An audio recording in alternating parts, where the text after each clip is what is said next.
there is a devastating rebound effect when people get off the drugs. That's a fact.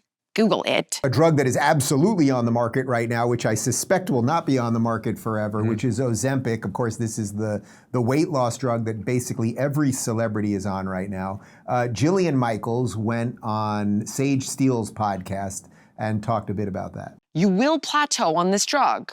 Not an opinion. Fact. Fact. Google that. I'm encouraging to Google. Don't trust me. Google it for yourself.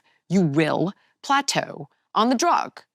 Your body is homeostatic, which means over time it's seeking a balance. GLP-1 is a hormone, incretin, it's a hormone. So when you are giving the body a hormone exogenously, over time, the body is like, oh, I'm gonna stop making this on my own. Oh, I'm gonna develop a tolerance to this. Tolerance, yep. And you will plateau on the drugs. Google it. Now then, what are you going to do when they stop working physiologically? Do you think you're going to get off of it? Because you will gain all of the weight back. All of the meta-analyses show us this. Google it. It's not my opinion, okay? So here's the bigger problem. Now, when the drug stops working, if you choose to get off of it, because it's also very expensive, you're handcuffed to this drug for the rest of your life. Google it. Okay, so we get off of it. You've got a couple of issues.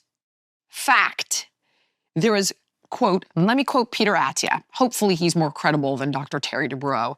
He will tell you that in his practice, according to the DEXA scans he does with his patients, he sees muscle loss at a, quote, alarming rate.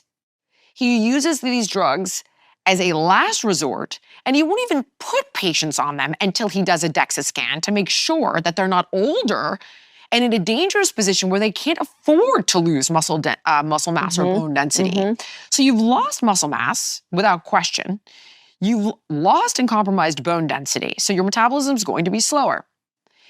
You have been starving your body because you aren't eating for such a long period of time that you will then lower your metabolic set point. So we've seen this, if you look at case studies like the Great Potato Famine. I wrote about this in my book, The 6 Keys. By the way, with a medical researcher interviewing doctors.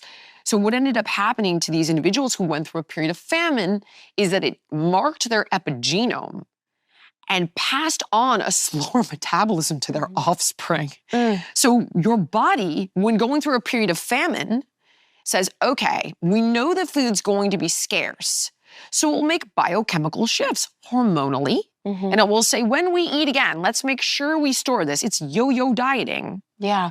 It's science, it's proven, it's fact.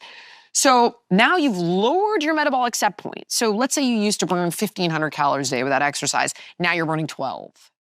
And you've lost muscle, which is going to lower your metabolism. And you've been giving your body GLP-1 exogenously. So your body's going to shut off its ability to make that endogenously. Now, there's not a study about this yet, but I'm going to tell you that with any other hormone that we've done this with, whether it's people, there's a reason I don't take HGH. I would love to do that. Nope. This is why. There's a reason that people, when you take these things exogenously, it'll work for a little while, then there's an equilibrium. That's why when guys get off testosterone, you see what happens. Exactly. They gain the weight, all these health problems because they were taking it exogenously, so now their body isn't making it endogenously. So now this is something that I would presume, that I would draw the following conclusions, that your body probably will not make GLP-1 as effectively when you get off of it. So there is a devastating rebound effect when people get off the drugs. That's a fact. Google it. Yeah. I'm guessing it's because of all those reasons that I'm putting forward, but the result is fact. That is our best case scenario. That's the best case. So tell me where we're going here. Okay, so I'm not the scientist on the panel here. However, I will tell you just anecdotally, I know a couple people that either were or are on Ozempic, have had insane weight loss. And it is so obvious to me, again, I'm not the scientist, it is so obvious to me that this cannot be good for your system. Because you cannot lose weight that fast. It's also changing people's facial structures. You see these before and after pictures and everything else. Drew, I'll let you go first on this one because it's being used heavily in Hollywood. That's your neck of the woods. Unless you moved to Florida this week and you didn't tell me yet. God bless Jillian. She is 100% right in all of it. Like she says, just Google it. It's all factual. Many things to be said here. Let me just scroll through a couple of them. Okay. You're going to begin to hear about people who died on Ozempic and Mounjaro. I know of one case I just found out last night, a very high profile case here in Los Angeles. Oh, wow. Was a bowel obstruction from one of these drugs. And the bowel obstruction is how people are dying. In addition to these bowel obstructions and bowel rupture, they're getting septic and it's very rapid for some reason.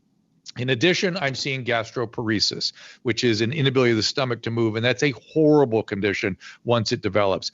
And then finally, as Jillian said, sarcopenia. And sarcopenia, she mentioned Peter Attia, his whole focus on not allowing sarcopenia to happen as we age, because it is one of the highest predictors of aging poorly, longevity, and having difficulty as we age. So it's accelerating sarcopenia. It's actually killing people. She's right, it is reversible. There is no free lunch in nature. Diet and exercise. It's hard. We can use it maybe to get people going. We can use it when, again, the risk reward is worth it. Somebody's diabetic, somebody's massively obese, they've tried everything, then it's worth the risk. Hey, I've got one more thing for you guys. If you owe back taxes or have unfiled returns, don't let the government take advantage of you. Tax Network USA is a nationwide tax resolution firm who can protect your rights and settle your back taxes. In some cases, they can even zero out your balance. They are experts in all IRS programs and understand tax law so you don't have to. Over the last 14 years, Tax Network USA has saved over $1 billion in back taxes for their clients. They can even file your yearly return to protect you from audits. The Biden administration will be overhauling the IRS so they can levy bank accounts, garnish wages, and Social Security benefits like never before. They can even seize your property like your business, home, or retirement accounts. Whether you owe a few million or a few thousand, they can help you. Even if you haven't filed taxes in years, they can help you. Even if you have a payment arrangement, they can still help you. Call the Patriots at Tax Network USA now or visit taxnetworkusa.com/Dave.